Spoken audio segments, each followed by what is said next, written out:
TPCC నూతన కార్యవర్గం త్వరలో ఏర్పడనుంది. దీంతో కార్యవర్గంలో చోటు కోసం ఎవరి ప్రయత్నాలు వారు చేస్తున్నారు. కానీ కార్యవర్గంలో చోటు కావాలంటే మాత్రం ఆ పదవికి రాజీనామా చేస్తేనే ఛాన్స్ ఉంటుందట. లేదంటే కష్టమే అంటున్నారు పార్టీ పెద్దలు. ఇంతకీ కార్యవర్గంలో చోటు కావాలంటే ఏ పదవికి రాజీనామా చేయాలి? దీని వెనుక ఉన్న కారణాలేంటి తెలుసుకోవాలంటే ఈ స్టోరీ చూడాల్సిందే.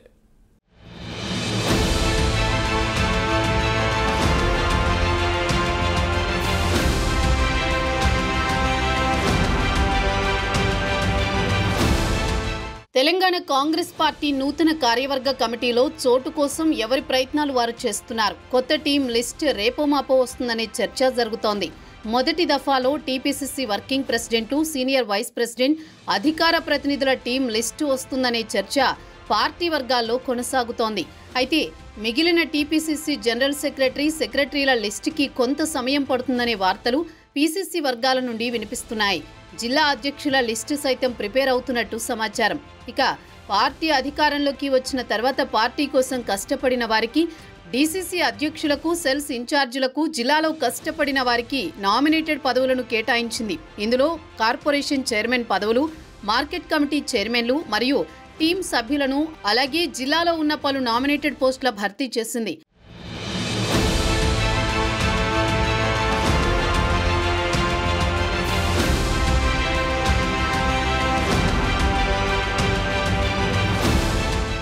అయితే ఇక్కడి వరకు బాగానే ఉంది. ఇప్పుడు రానున్న కార్యవర్గంలో సైతం చోటు కావాలని నామినేటెడ్ పదవులు వచ్చిన వారు చక్కర్లు కొడుతున్నారట.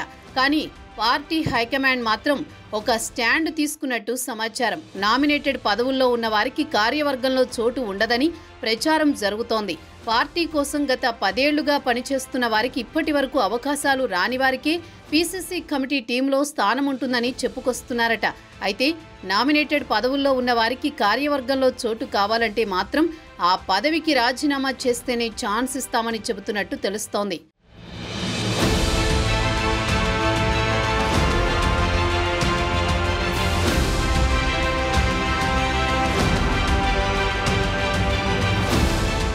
ఇప్పటికే కార్యవర్గంలో చోటు కావాలని అనుకున్న 1 లేదా 2 సభ్యులు వారి నామినేటెడ్ పదవులకు రాజీనామా చేయడానికి సిద్ధమైనట్టు తెలుస్తోంది. అందరికీ పదవులు ఇస్తే మరింత బలోపేతమవుతుందని పేర్కొంటున్నారు. మరి పార్టీ అనుకున్న లైన్లోనే వెళుతుందా లేదా అనేది వేచి చూడాల్సిందే.